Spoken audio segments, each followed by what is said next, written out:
बिस्मिल्लाहिर्रहमानिर्रहीम। अस्सलामु अलैकुम या अहला बैतिन नबुव्वा। अस्सलामु अलैकुम व रहमतुल्लाहि व बरकातुहू। नाज़रीन मोहतरम, आपके सामने सुफियानी की बहस जारी व सारी है। जैसा कि आपने मुलाहज़ा किया, हमने आपके सामने सुफियानी के 4 मौज़ूआत बयान किए और आज हम सुफियानी के उस मौजू को बयान करेंगे कि जो ख़ुद सुफियानी तो नहीं बल्कि सुफियानी के साथ जुड़ा हुआ है।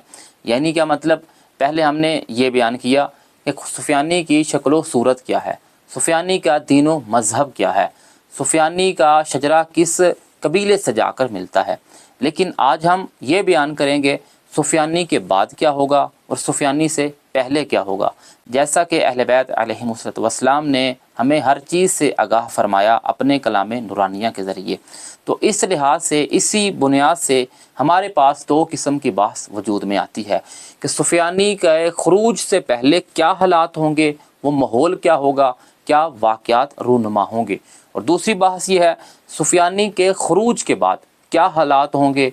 और आज हम सुफियानी के खरूज से पहले रूनुमा होने वाले वाक़यात और माहौल को बयान करेंगे।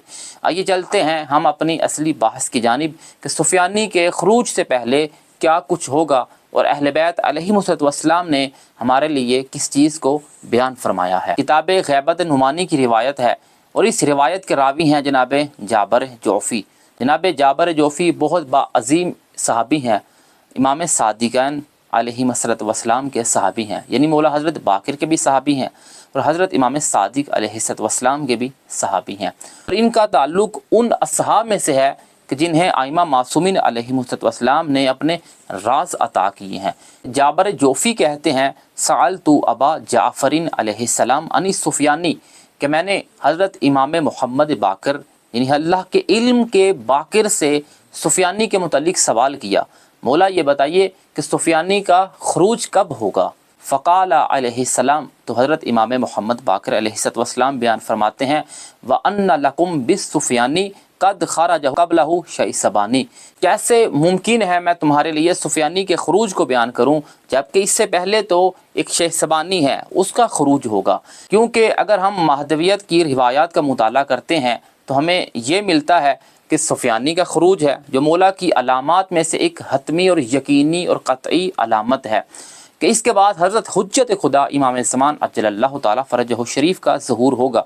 और ये रिवायत हमें ये बता रही है कि सुफियानी के खरूज से पहले एक शैसबानी है जिसका खरूज होगा।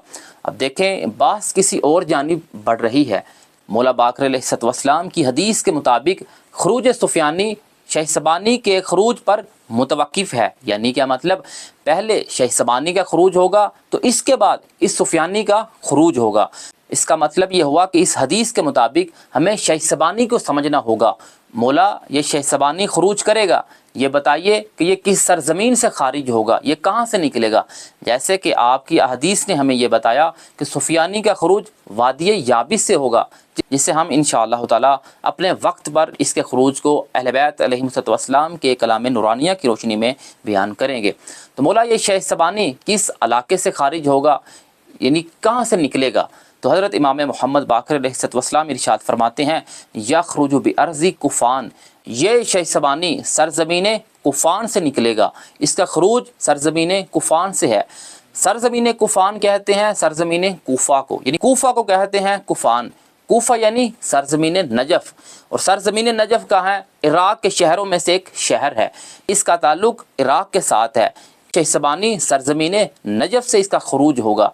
आया आले मोहम्मद अलैहिमुस्सलातु वस्सलाम के चाहने वालों में से है या उनका दुश्मन है। तो इसी का खुद मौला बाक़िर अलैहिस्सलातु वस्सलाम आगे इरशाद फरमा रहे हैं। मौला फरमाते हैं, यम्बउ शैसबानी कमा यम्बउल मा, ये शैसबानी इस तरह से निकलेगा, इसका खरूज इस तरह से होगा जैसे किसी चश्मे से पानी निकलता है। मौला ये आगे बयान फरमा रहे हैं कि ये हम आले मोहम्मद के दुश्मनों में से है या मुहिब्बान में से है। तो दरअसल ये मौला के दुश्मनों में से है, क्योंकि ये हदीस का फ़िक्रा बताता है। मौला बाक़िर अलैहिस्सलातु वस्सलाम इरशाद फरमाते हैं, ये शैसबानी करेगा क्या, व यक़्तुलु वफ़दकुम, ये हम आले मोहम्मद के शियों को, उनकी जमातों को, इनके ग्रोहों को कत्ल करेगा। यानी इसका मकसद क्या है, अहले बैत अलैहिमुस्सलातु वस्सलाम के मानने वालों का कत्ले आम करना।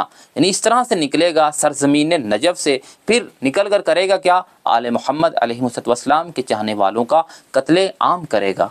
تو اب حضرت امام محمد باقر علیہ الصلوۃ والسلام ارشاد فرماتے ہیں فتوقفوا بعد ذالک السفیانیہ وخروج القائمی علیہ السلام، تو شیخ سبانی کے خروج کے بعد اب تم سفیانی کے خروج کی توقع رکھنا، اور ہم آل محمد علیہ الصلوۃ والسلام کے جو آخری فرزند ہیں یعنی حضرت امام مہدی کے ظہور کا، ان کے خروج کی توقع رکھنا، امید رکھنا۔ حدیث کے اس فکرے کو ہم دیکھیں تو یہاں پر حضرت امام محمد باقر علیہ الصلوۃ والسلام نے جو ترتیب بیان کی ہے، سب سے پہلے ہے شیخ سبانی، شیخ سبانی کے خروج کے بعد ہے سفیانی، اور سفیانی کے خروج کے بعد ہے حضرت امام زمان اجل اللہ تعالیٰ فرجہ شریف کا ظہور۔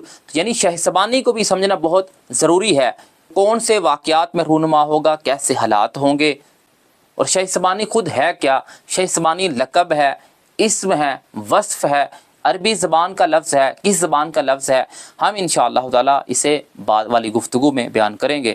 علیکم السلام ورحمۃ اللہ وبرکاتہ۔ یا صاحب الزمان ادرکنی۔